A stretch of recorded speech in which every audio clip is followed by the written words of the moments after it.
This is the Photoshop News Network, the worldwide leader in Photoshop.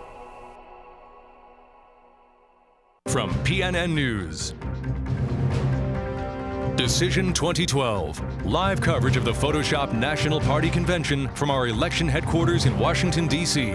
Here's Dan Bloom and Diane Cooper.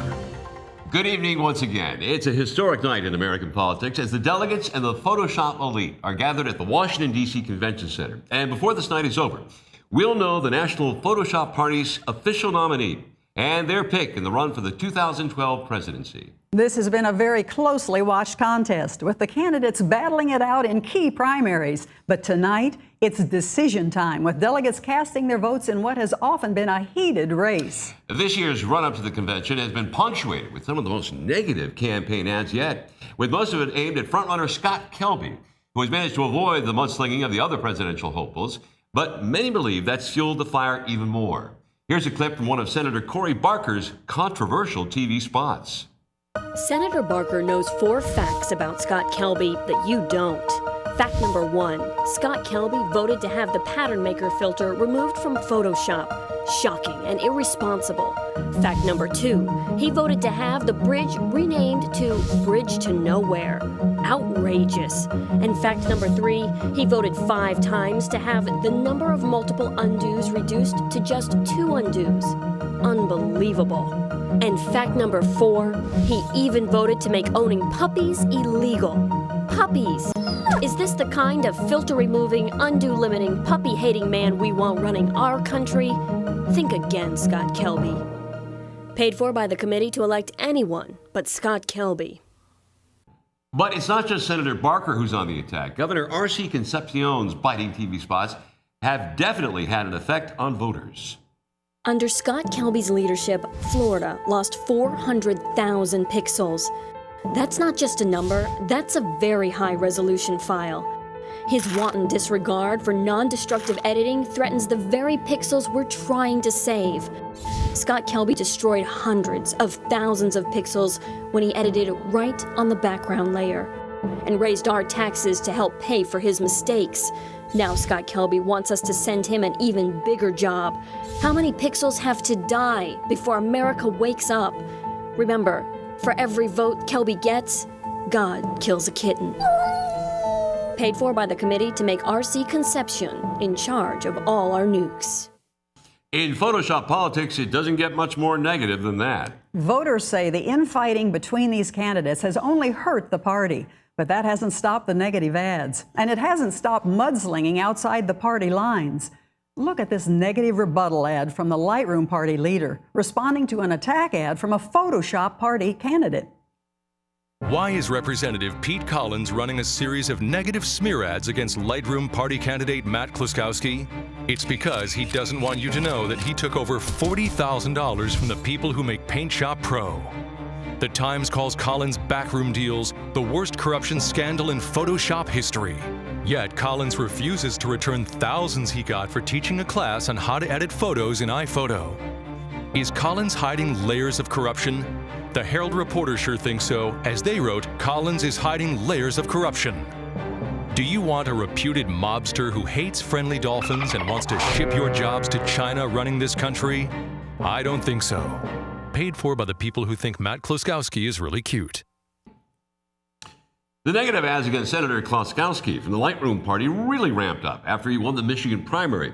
But once he refocused on his seamless workflow message, the Photoshop party really backed off their attacks.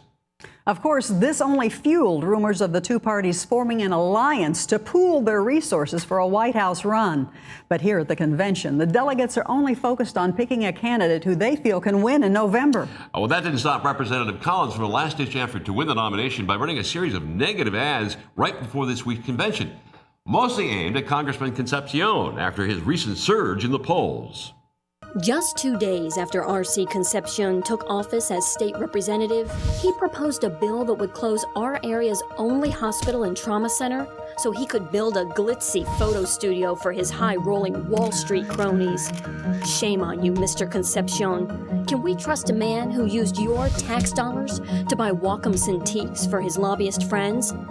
And then tried to clone them away directly on the background layer.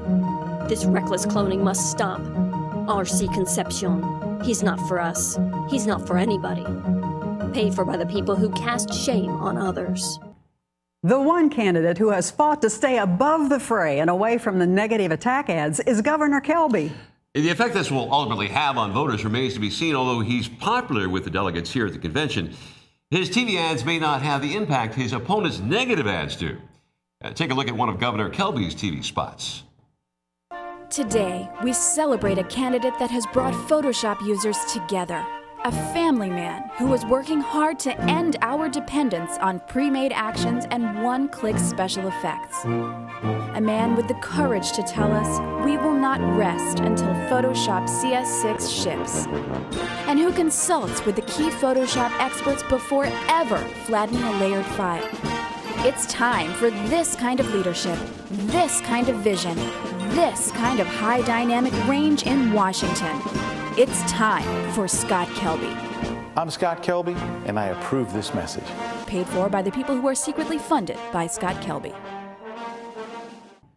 There was a short break in the fighting between Photoshop party candidates after Senator Kluskowski from the Lightroom party surged in the polls after a big win in his home state of Vermont. The Photoshop party candidates quickly re-aimed their negative ads to the Lightroom party candidate.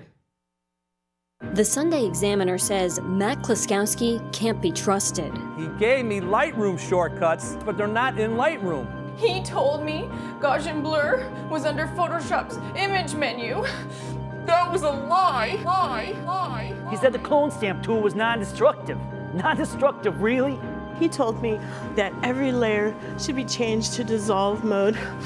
I feel betrayed. Can we trust a man who intentionally misleads and has ties to the Russian mob? You decide. Paid for by the committee to convince photographers that the bridge is much better than it really is.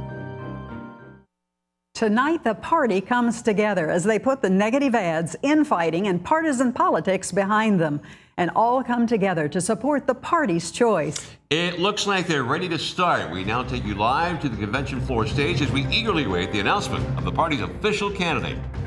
Let's go there now.